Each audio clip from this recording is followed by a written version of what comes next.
गोदी मीडिया असल में तो वो थे जो मंत्री तक बनवाते थे। भक्त असल में तो वो है जो राजकुमारों के चरणों में लोकतंत्र को लहूलुहान कर रहे हैं। हम तो बस भारत माता के सिपाही, इंसानियत के खातिर सच तो कहकर ही रहेंगे।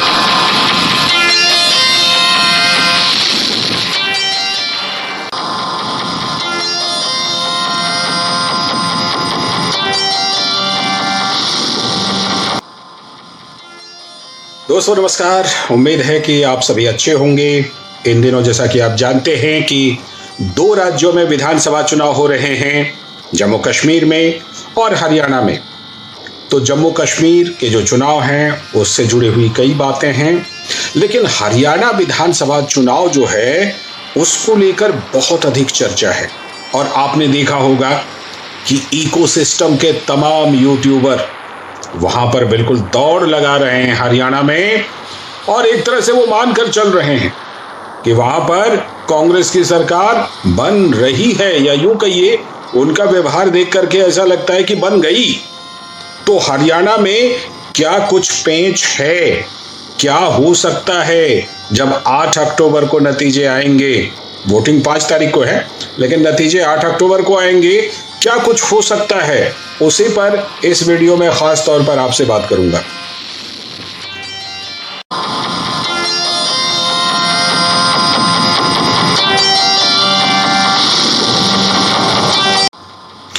तो आइए वीडियो की शुरुआत करते हैं। और जैसा कि मैंने बताया कि हरियाणा में पूरी दौड़ लगा रखी है इकोसिस्टम ने। आप देखिए जितने ये यूट्यूबर हैं, आप जानते ही हैं मैं किन की बात कर रहा हूं, नाम भी ले लेता हूं। रवीश कुमार जी हैं, अविशार शर्मा जी हैं, अजीत अंजुम जी हैं, और भी तमाम बड़े बड़े ऐसे जो यूट्यूबर हैं, उन्होंने एक तरह से वहां पर बिल्कुल दौड़ लगा रखी है। और यूं कहिए अगर इनके वीडियो आप देखिए तो आपको लगेगा कि इन्होंने कांग्रेस को जीता हुआ घोषित कर दिया। इन्होंने अपनी तरफ से घोषित कर दिया कि कांग्रेस जीत रही है। लेकिन इतनी आसान ये बात नहीं है। देखिए 10 साल वहां पर भारतीय जनता पार्टी सत्ता में रही, ये बात सच है। सत्ता विरोधी एक लहर होती है, सत्ता विरोधी वोट होते हैं, वो भी सच है। कांग्रेस सबसे बड़ी वहां पर पार्टी है विपक्ष में, ये भी सच है। लेकिन कांग्रेस की राह में क्या क्या कुछ बाधा बन सकती है, उसी पर मैं चर्चा कर रहा हूं। सबसे पहली बात आप देख लीजिए कि वहां पर कांग्रेस में बड़े नेताओं में जो गुटबाजी का दौर चला, भूपेंद्र सिंह हुड्डा का वर्चस्व, इतना वर्चस्व कि राहुल गांधी जी की इच्छा के बावजूद वहां पर आम आदमी पार्टी के साथ गठबंधन नहीं होने दिया हुड्डा जी ने। और इसके बाद चाहे वहां पर कुमारी शैलजा जो दलित महिला हैं, बड़ा दलित चेहरा हैं हरियाणा की, उनका प्रोफाइल काफी बड़ा है, उनको जिस तरह से किनारे करके रखा भूपेंद्र सिंह हुड्डा ने, और साथ ही उनके समर्थकों को काफी कम टिकट दी। रणदीप सुरजेवाला कुमारी शैलजा की तरह उनका बहुत ज्यादा स्ट्रॉन्ग वोट बेस तो नहीं है, लेकिन फिर भी उनका भी अपना गुट है। एक जगह उन्होंने बोलते बोलते बोल दिया, हम तीनों मुख्यमंत्री के दावेदार हैं, यानी भूपेंद्र सिंह हुड्डा, साथ में कुमारी शैलजा और रणदीप सुरजेवाला जी भी। तो इतना आसान नहीं है बड़े नेताओं के बीच गुटबाजी है। ये तो ही बड़े नेताओं की बात, और जाहिर सी बात है जब बड़े नेताओं के बीच इस तरह की गुटबाजी होती है जिसमें कि मल्लिकार्जुन खड़गे को अपनी रैली वहां पर कैंसिल करनी पड़े क्योंकि कुमारी शैलजा ने अंबाला में ज्वाइन नहीं किया, और साथ ही राहुल गांधी जी की एक रैली में कुमारी शैलजा गई, दूसरी रैली में नहीं गई, और फिर एक आध रैली में शायद साथ आई। राहुल गांधी जी ने कहा भी कि हरियाणा में इतने शेर हैं कि कई बार आपस में उलझ जाते हैं, लेकिन ये महंगा पड़ सकता है। और इसका असर जो कार्यकर्ता हैं, बड़े कार्यकर्ताओं से लेकर छोटे कार्यकर्ता, जो ग्रास रूट कार्यकर्ता हैं, वहां तक जाता है। तो एक बड़ा फैक्टर ये है। एक दूसरा बड़ा फैक्टर जिसकी चर्चा मैंने थोड़ी सी कर दी कि कांग्रेस का भूपेंद्र सिंह हुड्डा की वजह से आम आदमी पार्टी से गठबंधन नहीं हो पाया। तो आम आदमी पार्टी बहुत सारी सीटों पर लड़ रही है, लगभग सभी सीटों पर लड़ रही है। अपनी कैंडिडेट आम आदमी पार्टी ने उतार दिए हैं। अरविंद केजरीवाल जी को बेल भी मिल गया तो वो प्रचार कर रहे हैं।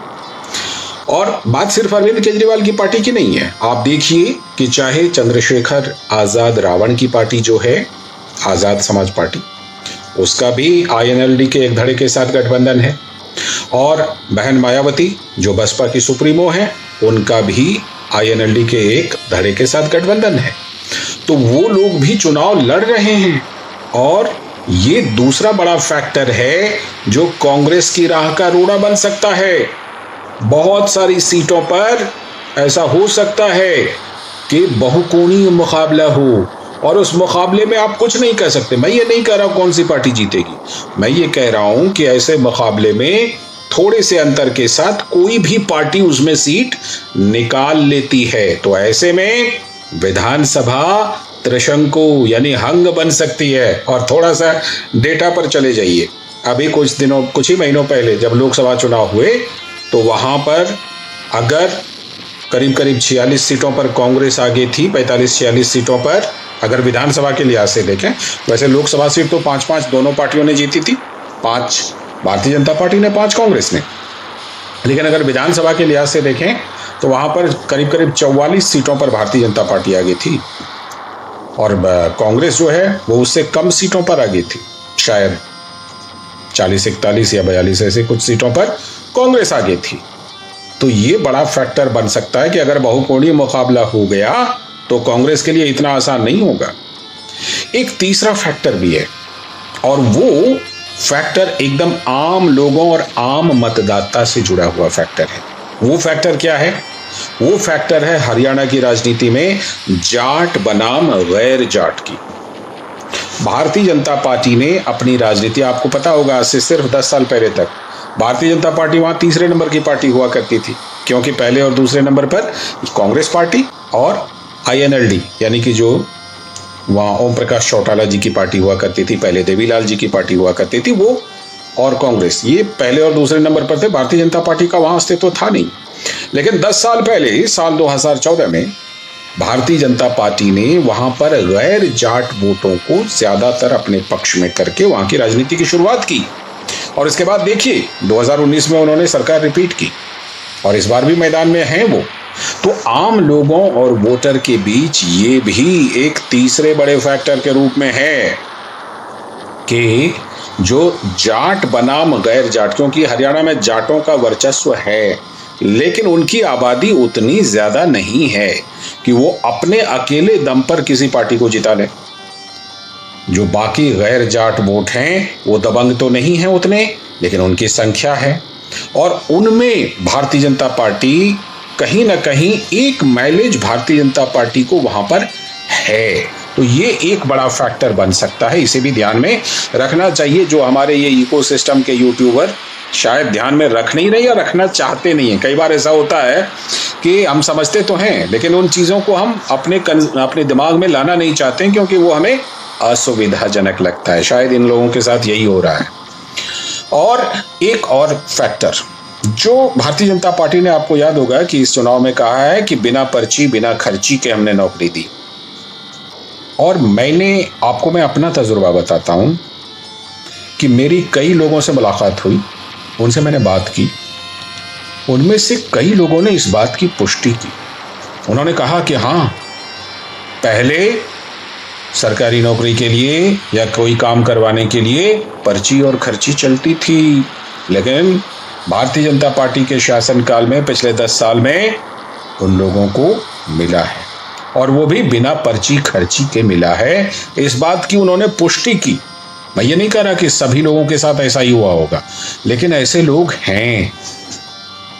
और इसके बाद फिर इसमें कुछ और भी फैक्टर जुड़ते हैं, जैसे कि लाभार्थी वाला फैक्टर है, सरकार की योजनाओं वाला फैक्टर है, अग्निवीरों को वहाँ से रिटायरमेंट के बाद जॉब देने वाला फैक्टर है। ये तमाम बड़े ऐसे फैक्टर हैं। साथ में जैसा कि हम जानते हैं कि मनोहर लाल खट्टर को बदल दिया है नायब सिंह सैनी को, लेकिन नायब सिंह सैनी में कितना फायर है ये अभी देखना बाकी है। लेकिन कुल मिलाकर ये बात कही जा सकती है कि 10 साल भारतीय जनता पार्टी वहाँ पर सत्ता में रही, तो लोग ये मान के चल रहे हैं कि अब भारतीय जनता पार्टी हटेगी और कांग्रेस आएगी। इकोसिस्टम तो कांग्रेस के आने को लेकर उछल भी रहा है, लेकिन मुझे ऐसा लगता है कि ये इतना आसान नहीं है। तो आप कहेंगे कि क्या, आपको क्या लगता है क्या होगा? तो मुझे ऐसा लगता है कि जिस तरह बहुकोणीय मुकाबले हैं उसमें ऐसा हो सकता है कि जैसे पिछली बार भारतीय जनता पार्टी को सिर्फ 40 सीटें आई थी, उसके बाद जेजेपी के साथ भारतीय जनता पार्टी ने गठबंधन करके सरकार बनाया था, तो उस तरह की कोई तस्वीर हो सकती है।